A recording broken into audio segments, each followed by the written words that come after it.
Hey Tyrants, welcome to the crew. I'm Sea Lord Janda, and this is my Let's Play of Tyranny. We've finally finished talking to our companions, and we're headed to meet our boss, Tunon the Adjudicator.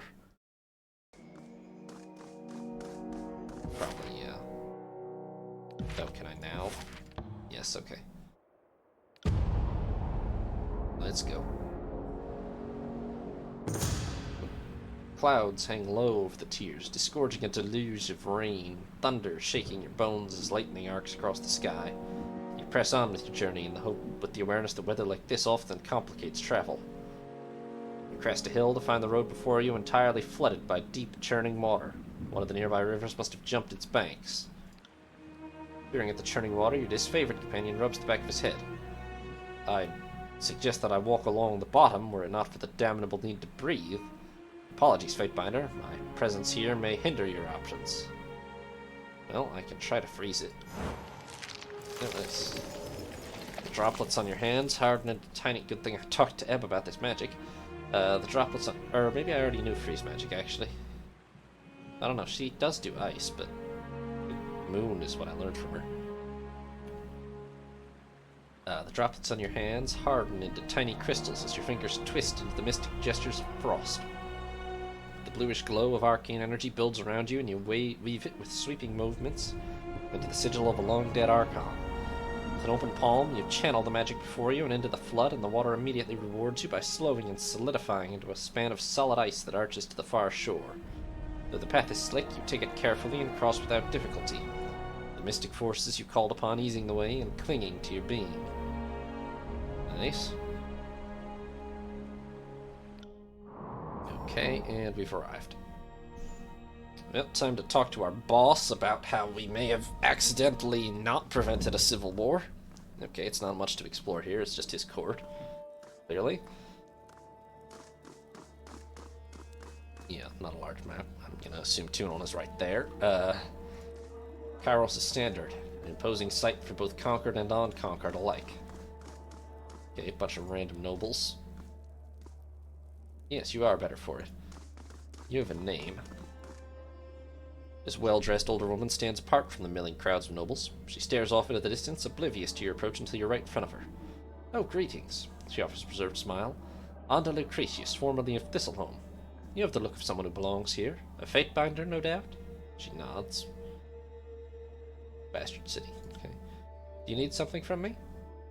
What are all these random nobles doing standing around in the court? She smirks and shakes her head. Trying to look brave, I warrant, but if you crane an ear to any of their conversations, you'll hear a different tale. 3 years since Tunon set up shop in the Bastard City. We're still getting used to our new masters and figuring out what we can and can't ask of them. She nods to the assembled nobles. These are smart, ring-plenty folk. The way they approach Tunon, you'd think they were raised under a tyrant's lash. Some have come to settle a grievance, others to pledge fealty. I've been standing around long enough to know that the Adjudicator doesn't care for empty gestures. How's the Bastard City fared since the conquest? The armies claimed the city in a quieter, more organized manner than I might have expected. I can credit them that much, to be sure. Kairos' forces made short work of our local mages. I never approved of the School of Wild Wrath, but at least they were ours to control. I'm not sure that the Blood Chanters I see on patrol are a better alternative. We've suffered our share of hardships, but it seems that Kairos wants us alive. That's a more generous outcome than some of us were led to believe. Well, what brings you here, then? A frown cracks her pleasant demeanor. Like the rest of the frightened inbreds here, I came to see Tunon and ask him to right a wrong. My manor was destroyed during the conquest. I told the Adjudicator my woes, but we didn't exactly see eye to eye. Yes, I imagine Kairos doesn't care much, huh? Tell me about yourself. I'm the daughter of a noble house. We were wealthy enough to live in the city, but our means beyond that were limited. My mother dealt in fish, textiles, and bronze. By the time I inherited, the business was taking care of itself. She sighs. Of course, all that has changed. Thistleholm is no more, and my name has none of its former weight. Even if we were still in business, Kairos' laws would stifle our trading rights. Perhaps it's better this way. Right, we have a lot of regulations on tradable goods.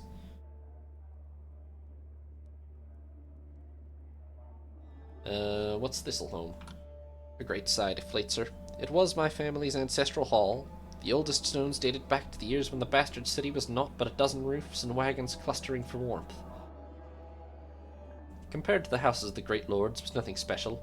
Age had softened the wood, and its queer placement in the warehouse district set it apart from the finer grounds where lords and ladies strolled for amusement. It was a mess, but our mess all the same. I would invite you over for tea, something stronger even, but it would only disappoint. You'll find naught there but a gaping hole. What happened? Collateral damage happened. When the Adjudicator cast his judgment on the bastard city, he destroyed the districts of the corrupt merchant kings, their manors, their counting houses, and yes, their warehouses. Aged, dignified Thistletome collapsed as a massive sinkhole opened under her foundation. Bastard City's laws may not have been perfect by Kairos' standards, but my family followed them with respect and never took a copper ring more than we deserved. I can't help but feel that my estate was not the criminal Tunon had in mind during his sentencing. So what are you gonna do next? That's the question, isn't it? I appealed to the Adjudicator, thinking he would see reason. After considering my case for all of 8 seconds, he awarded me a belt of rings and a plot of land on the outskirts of the city. Tunon told me to build anew and start farming. Farming! Can you believe that? She shakes her head. It's not even that I'm opposed to the labor, but we're in a war. I can't have the Scarlet Chorus breathing down my neck, raiding my crops, and Kairos knows what else? Tunon's word is Kairos' law, whether you think it fair or not. His laws are made to... hold on. Kairos' laws are made to serve the masses, not the individual. I can appreciate that, especially when there's suffering or corruption on a grand scale. It all makes sense on parchment, doesn't it? She glances to the left and right with unease.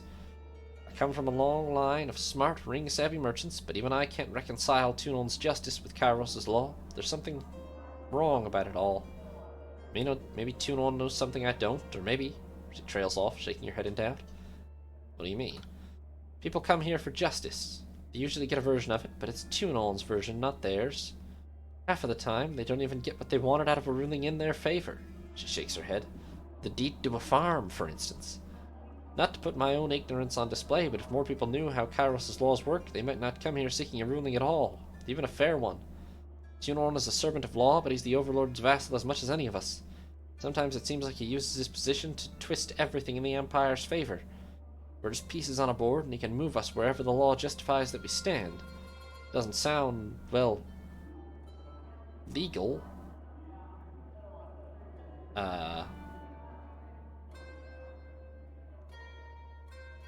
You should probably know better than to speak ill of Tunon in the presence of a Fatebinder.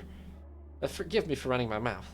Before the war, it took more than a harsh word to find one of Bledenmark's daggers in your back, but times have clearly changed, haven't they? Good day, Fatebinder. Any petitioners that displeased Tunon would meet their fate in the pits below their court. Why did this court already have giant pits below it? Who built that? Oh, excellent. That guy gets it.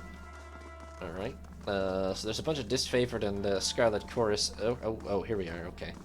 I guess Tunon is a little closer than expected. You call yourselves officers of Kairos' army, but your conduct falls short of my expectations. The court finds your accounts of Vendrian's well lacking, rife with misdirection and fallacy, fouled with baseless accusation. Uh-oh. The shadows beneath Tunon's cloak darken and flare around him. Murmurs of unease erupt in the court. What's going on here? Sounds like the armies have been tripping over their feet to pass the blame to someone else. Careful it doesn't end up in your lap. Yeah, noted. Fatebinder, you arrive just in time. The representatives of the Vendrian's well siege have finished their testimony, and I cross-examine. Any closing statements, Lieutenant? Tunon peers over the edge of his podium to regard the officers.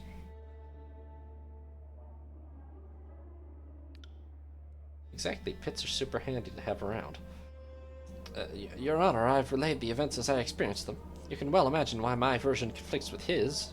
She makes a dismissive gesture to the Scarlet Course representative. On my honor, and on that of the Great General, I would sooner snap my sword than perjure myself before you, Archon.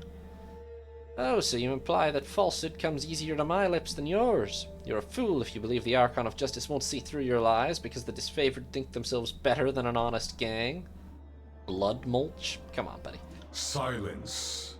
The contradictions in your statements will be examined, and falsities threshed from truths. If we find you have perjured yourselves, Blood Mark will see to your fate. The Archon turns, and you feel his gaze upon you. Well, things are all good. I mean, as things go. Fatebinder, we will start with the matter of the Archons. Graven Ash and the Voices of Nerat have declared war upon each other. In addition to violating Kairos' peace, they have thrown the conquest of the Tears into disarray. By all accounts, these hostilities began shortly after your arrival. Tell us what transpired. Well, the Archons could not agree on who should lead the siege, and they descended into accusations of treachery. It seemed a mutual spat. The disfavored were more deserving of the honor. Our tactics and training outmatched the Vendrian Guard at every turn.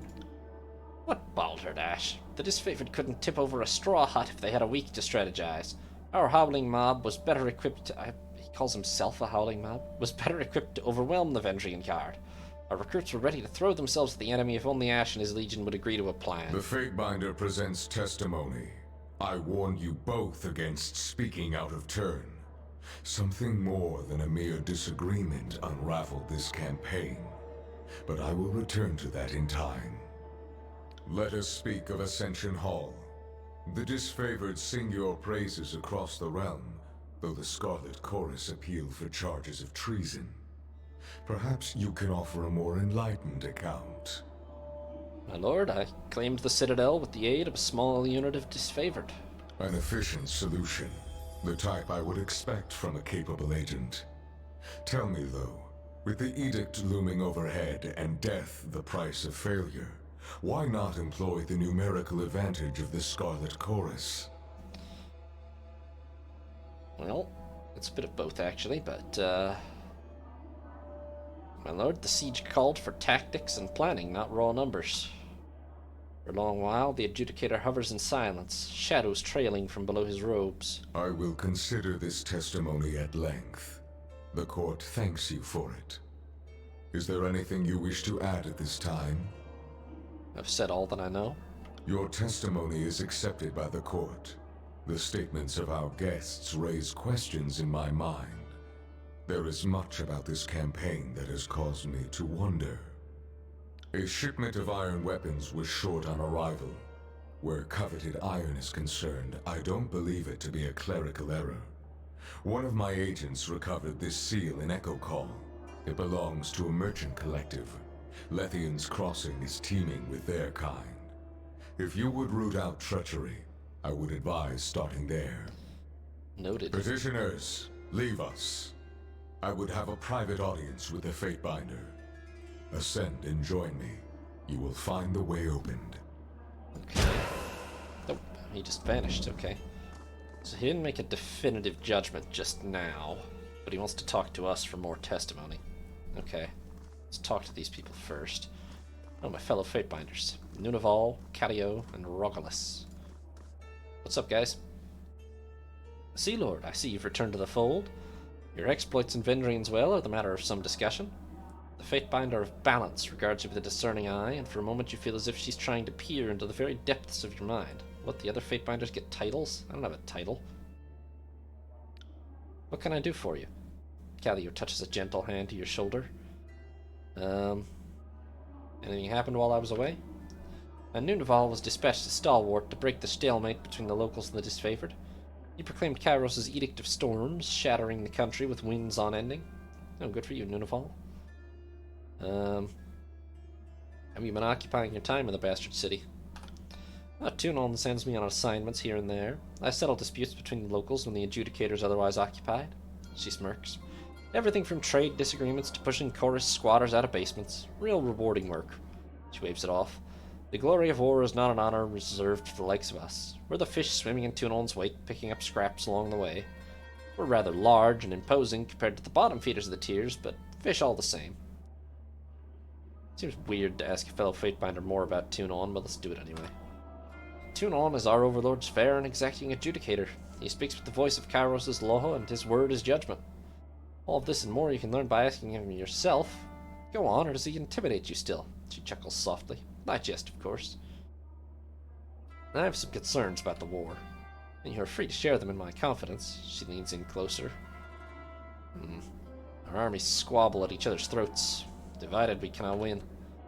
I'm less concerned about the armies than the Archons themselves. There can be no order when mountains collide. Whom would you see as champion? Well, at this point I think I'm backing the disfavored. They'll bring us victory. There is wisdom behind your reasoning. Wars are won through cunning, strategy, and strength. The disfavored are outmatched only in number on the battlefield. Considering their opposition, Ash and his soldiers more than make up the difference.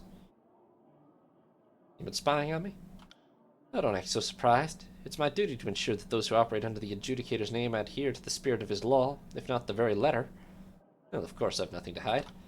So you say, but I have to weigh all evidence presented before me with an objective eye. Assume you are being watched, Fatebinder, but don't concern yourself. That's no more than any citizen of the Empire can expect. That's fair enough. What are the other two? Nunaval. Ah, Sea Lord. You return unscathed and more acclaimed than ever, as seems to be your way. The Fatebinder of War claps you good-naturedly and with excessive strength on the back. Come, you must regale me with all your journey has held. I could use a moment of respite between friends. He regards you with a warm, boisterous smile. Speak as you wish. I'd pay a boar's weight in rings to know your thoughts. He rakes a hand through his thick red beard and offers you a grin. Come, let us speak freely. How were you singled out to become a Fatebinder? Oh, I cannot speak for the other Fatebinders, but I joined the court when I was yet still a boy and impetuous beyond reason. Had been imprisoned with a death sentence for the crime of desecrating corpses. He laughs hard and hearty. It was nothing so exciting as you're no doubt imagining. I was merely burning corpses that awaited burial. Before the local authority could see me to the gallows, the Adjudicator claimed me a great talent waiting to be realized, needing only to be steered. Why was it a crime? Well, there was a time when even the Northmen were of superstitious stock, a time before Kairos brought reason to the realms. People of my city believed that without proper rites I was cheating our fallen warriors from returning to the land. And why burn the bodies then? Corpses piling in the streets spread plague faster than the filthiest of rats. I was but 10 and a weak fighter. I did what I could for my homeland. Well, it's a good thing Tunon spared you. As I've said, the Adjudicator saw within me something of rare value, as is true for us all. You as well were chosen for our great court, for which I am grateful. As the Fatebinder of War, I rely heavily on your talents. Alright. He seems real enthusiastic. I'm curious, what's Tunon's masks about? Well, they can be rather unsettling, can't they? Even to one such as me. But I can assure you, the innocent need not fear their objective, emotionless gaze. What of the Adjudicator's masks specifically would you like to know? I feel like I should know all this. Like, I understand the need for exposition, but, as the Fatebinder of Tunon, I should really know all of this already. Like, this would be a really weird question to be asking other Fatebinders about, I think. Well, tell me about the Silent Face. Oh, the Silent Face is the face that Tunon shows to us now, and for that we're fortunate beyond belief. The Silent Face is a patient face, a face for listening, as Tunon presides over all matters brought to the court, taking great pain to ensure all sides of an issue are heard. The Face of Resolve? Oh, Tunon's last known dawning of the Face of Resolve was the moment he judged and called ruin to... pretty much, yeah. Called ruin to half the districts in the bastard city. Since then, he's ruled our northern tier justly, calmly, and with efficient diplomacy. I see. But the Face that is no more. Tunon is said to have worn a third mask in aeons past. I've heard rumor that the Face displeased Kairos and thus was destroyed, as happens to all persons and objects that displease our overlord.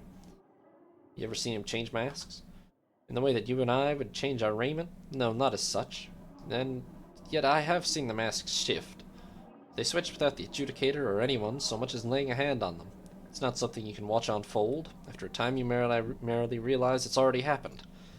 There's work enough for the court that we shouldn't occupy ourselves wandering over mysteries. Alright. Just remind me about the history and origin of the Fatebinders.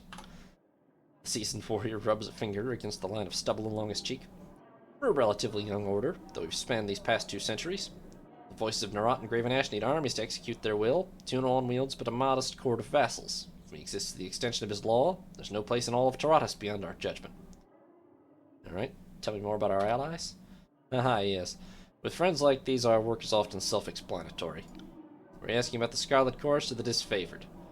Well, Alright, Scar the Chorus. Scar the Chorus soldiers hail from every corner of every realm. As the Chorus marches, it conscripts indiscriminately from those it's conquered to replenish its ranks. There's no continuity of command in the Chorus. The Rod allows, encourages even, the strongest to challenge their leaders. But the Chorus has numbers, and brute force is almost always a viable solution, much as Rogalus insists otherwise. Besides, the Scarlet Chorus draws strength from the multitudes it swallows. Its blood chanters have taken knowledge from various tiers mystics, and many of the Chorus's best soldiers were grown here in the south. What about the disfavored? The disfavored are the iron tip of Kairos' great phalanx. Armed with the best weapons, the most comprehensive training, led by the brilliant Graven Ash, the disfavored have no equals in open battle. The Legion has a saying, Graven Ash protects, and it's no empty boast. The Archon of War is able to lend his will and strength to his soldiers and give them endurance beyond human limits. I have great respect for the disfavored, but I know where I stand with them. They're a very close-knit band, all of them from northern families, many of them related to each other. Unival sighs, his smile wistful. But, considering our role in the great hierarchy, I can't fault General Ash for being selective. Tell me about your victories in the war and your other recent things. Have you not yet tired of my tales, Sea Lord? I do admit I never tire of telling them. He laughs, hearty and deep. Very well then, let me champion the feats of my conquest. Let the glory of Kairos' reign fall on any ears that would hear it. Recently I've taken to studying the prowess of the southern beastmen, particularly the wild tribes, and have reflected on their potential merit as allies. The Scarlet Chorus is wise to desire their strength. The strength I once faced and myself barely survived. The disfavored ought to consider arming them for battle rather than merely working them as slaves. I've claimed the spire at Vendrian's Well for myself. So, the court's whispers are true. The Fatebinder rubs his fingers along the underside of his chin, pondering his thoughts with great weight. After a moment, he offers you a wistful sort of smile. Someday I would like to witness for myself this tower that has risen above the realms like a blade thrust into the sky. He doesn't have any judgment on it, though. I suppose that's between me and Tunon. Alright, nothing else from her. How about Rogalus? Fatebinder, you return. Rogalus looks you up and down with an inscrutable expression. You look as if you have some questions for me to untangle. Ask, I'm feeling generous. Tell me about some of the past Archons. Moramis of the Mire. The Archon of Fungus produced most of the flora in the swampland of Nettleborg. A stooped hermit who rather resembled a dapperling, he was never once reported to have left his swamp. Some believe he still lives within the land, but there's been no sighting of him in nearly 300 years. Archon of Fungus, huh? That is not the greatest title. Is this repeating, or... He can... No one is entirely sure how many Archons Kairos has killed, but I would guess it numbers several dozen or more, based on the various histories I've been able to piece together. Rin, the second Archon of Lightning, often struggled to control the power that ruled within him.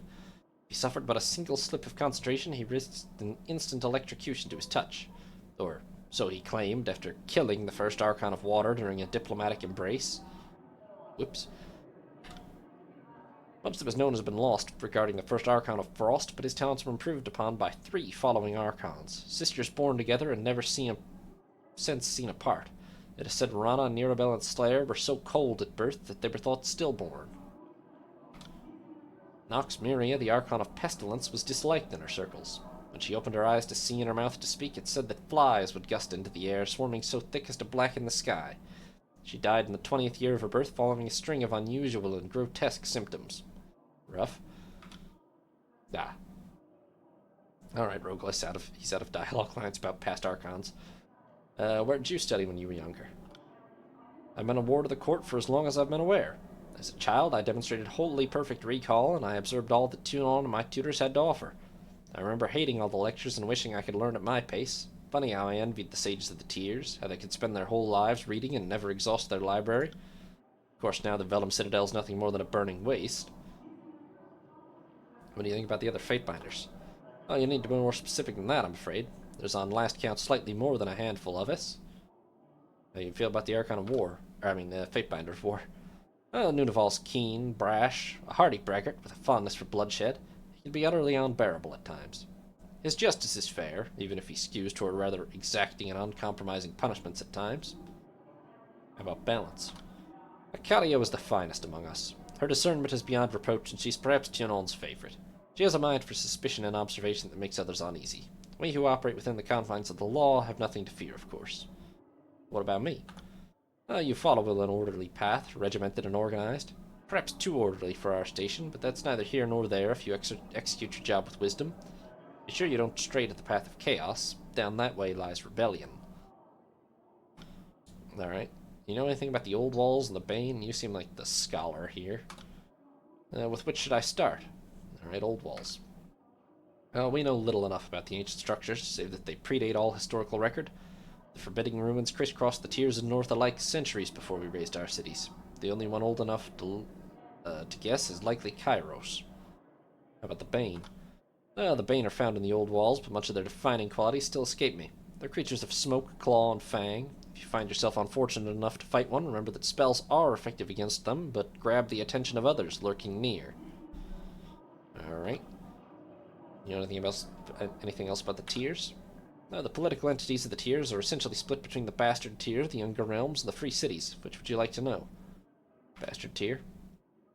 The Bastard Tier is the most northern of the tiers and was the first to bow to Kairos' reign, though the knee they bent fell unwillingly. Kairos had his eye on the Bastard Tier for many years before he marched on our capital city. This is the hub of trade and commerce. Claim the markets and the people will follow. The Younger Realms? The Younger Realms sprawl the middle and southernmost tiers and can be catalogued as follows. Apex, Azure, Haven, and Stalwart. Azure was renowned for its exceptionally fertile land, which fed the whole of the tiers. That was before Kairos' Edict of Stone blighted the land. Stalwart is also worth mention, for it comprises the whole of the southernmost tier and proves the toughest and most defensible of the realms. It's often said that the other realms will not fall while Stalwart yet stands. The local army wages bitter war against the disfavored, though the Edict of Storms has cut off the best of their defenses. It's only a matter of time before Stalwart falls. Free cities. There are 3 free cities remaining. Last Harbor, Spiral's Maw, and Barris in Chains. The first and strongest of the free cities was the Setting Sun, which Kairos crushed in 429 with the Edict of Tumult. After that, the remaining free cities were quick to surrender. Okay, how about the sages? I will not speak of the sages. They are no better than charlatans and cons, wholly selfish in their ill pursuit to hoard all knowledge from others. They are self-blinded by their own deceptions and clever manipulations.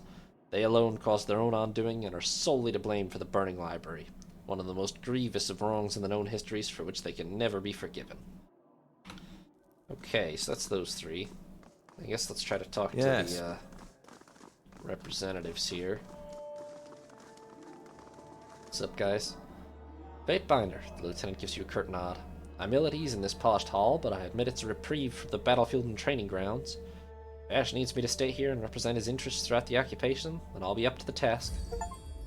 Can't be worse than I've reached maximum favor with the disfavored. Sure enough. Can't be worse than our days in Lethian's Crossing. Joking aside, you were generous to grant the disfavored control over the city. Even the Iron Legion needs a break from the front every once in a while. Okay, they don't really have anything else to say. Anything beats a prolonged siege, eh, Fatebinder? Enjoy the war while you can. Yeah. Okay. Circle around to these 3. I don't think they're going to be as friendly towards us, but...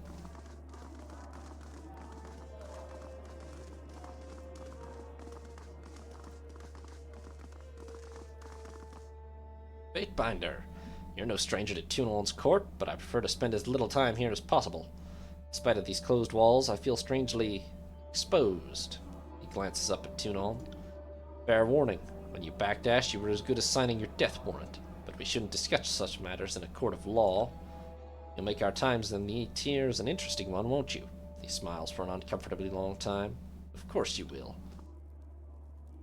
He ignores you with a stern and distant expression. I'd immolate you right where you stand if you weren't for Tunon breathing down our necks. I realize Tunon probably hears this, right, guys? That's probably not helping your case.